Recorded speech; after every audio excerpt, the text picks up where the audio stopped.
Once-off travel between provinces has been allowed from the 1st of May to the 7th of May. Long-distance buses will also travel between this window period. So what is the situation on the roads as people travel back to work tomorrow? Let's get a sense. SABC News reporter Mariska Botha is currently observing this in Cape Town. Mariska, very good morning to you. What can you tell us there?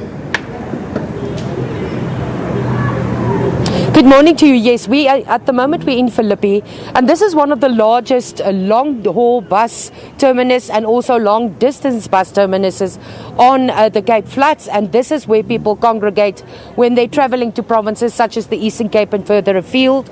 This is where they gather. I'm just going to step out of the shot for one moment quickly so you can just see the long-haul buses and taxis that are standing ready here. We are expecting people to come here today to be traveling to different provinces, but especially the Western Cape.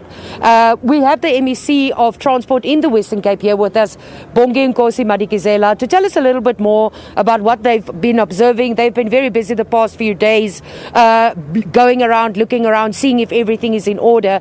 Minister, MEC, thank you very much for joining us this morning. What have you observed? Are the roads busier? Are you expecting an increase in traffic? Well, I think on Friday, good day, Mariska. On Friday, we saw immediately after the announcement by the Minister of Local Government on Thursday, where the grace period has now been given to people who will be traveling to different parts of the country, those who were stuck, during the lockdown. So from the 1st up until the 7th, you are aware that there's a grace period where people will be traveling back to their original places of work or residence. That is why we are here today. I mean, this morning I was on the road on N1.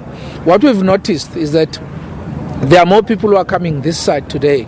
And on Friday, we saw a number of people who were traveling towards Eastern Cape. So here, I mean, in this bus terminus, people normally travel to Eastern Cape on Sundays.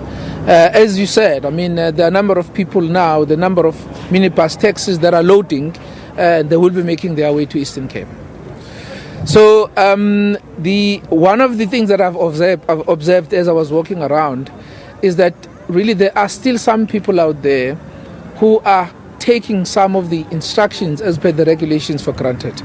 The wearing of masks, which is very, very important, because as from the 1st of May, it is now compulsory for everyone to wear a mask in public. So that is what we need to preach as we go forward.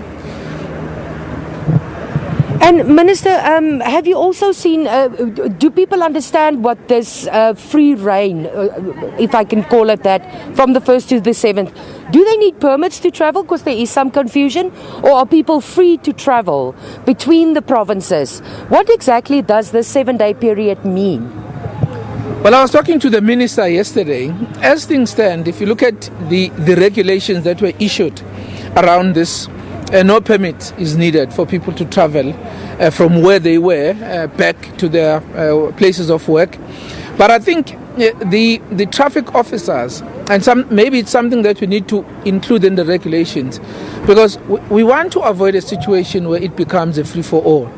At least there must be some kind of proof that you are going back to work or that you are going back home. Otherwise, as we have noticed, South Africans take advantage of the situation like that, as we saw on Friday, as we are seeing today, that a number of people have just decided that they will travel now from Western Cape to Eastern Cape.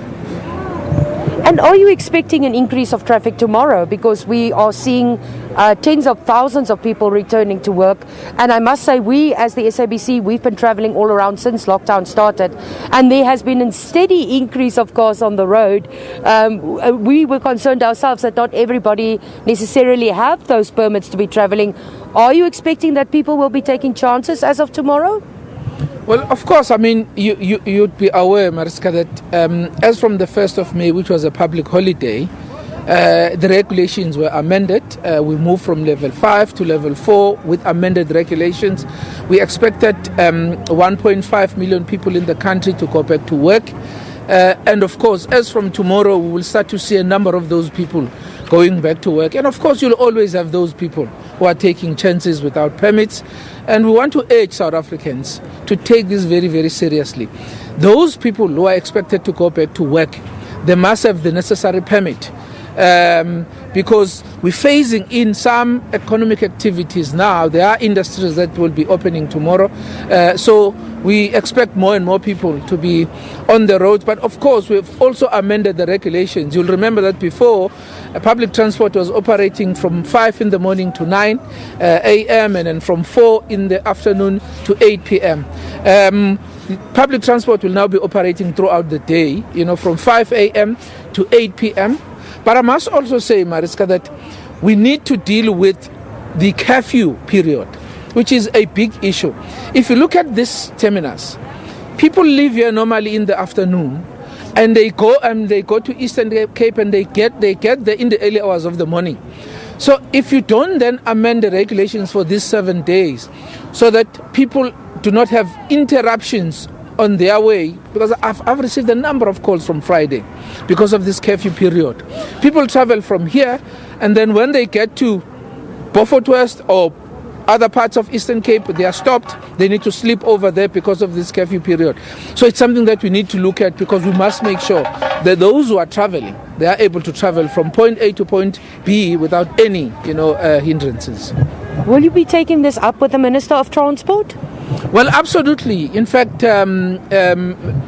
hours ago, I was talking to the leader of the ANC in the Western Cape, and which shows that we are all on the same page, about this. Mr. Darkmore raised this issue as a big concern, because just like me, he's also been receiving a number of calls from people who are saying, look, perhaps this was an oversight. We need to look at this so that we can amend it for this period, until the 7th of May, and then we can go back, to the regulations, because we understand the importance of applying strict measures so that people can stay at home. Those who must go to work are allowed to go to work, but those people who are getting essential service in shops, they must also stick to the original regulations. And then maybe just lastly, by far the greatest mode of transport in the city itself, we're no longer talking long distance now, is the use of taxis. Are you finding that people or taxi drivers and taxi owners are adhering to the regulations of the minimized numbers of people, or people wearing masks? Are they being sanitized? Are you satisfied with how the taxi industry is coping with this? Look, I must be honest, Mariska. I mean, initially we had a huge challenge where people were not complying. But by and large now, I can safely say that the message is getting through. Many taxis are complying, with the regulations. Many taxis are loading 70% of the passengers. People are wearing masks. There are very few people, of course, in any situation. Those people will take chances and, decide to break the law. And of course, we are going to clamp down very hard on those people. We've started already on Friday. In fact, it's the same thing I was preaching here, that people must understand that it is now compulsory for us to wear masks in public, especially when you're in a minibus taxi or a bus or an e-hailing. You must make sure that you stick to the regulations and make sure that you wear your mask. Those transport modes are sanitized regularly. People must wash their hands and sanitize on regular basis. And we find that more and more people are really, complying with the regulations. Of course, beside those few that are still, continuing as if it's business as usual. Thank you very much. That was the MEC for Transport in the Western Cape, Bongi Nkosi Madikizela, telling us that the taxi industry, which is by far the greatest mode of transport in the Western Cape or in Cape Town, is slowly but surely getting there and complying with the regulations. Less people in the taxi, wearing masks, sanitizing. And as the MEC explained here, this is the long-haul bus terminus from where people will leave to the Eastern Cape.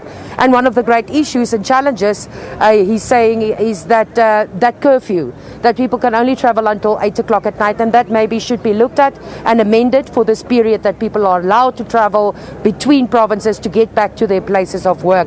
And we know that the MEC and his personnel will be out on the roads, will be checking, and they will know what's going on out there. And we'll also have a look and chat with you again later to see how it's going on the roads. All right, Mariska Botha, live for us from the Western Cape. Thank you very much indeed.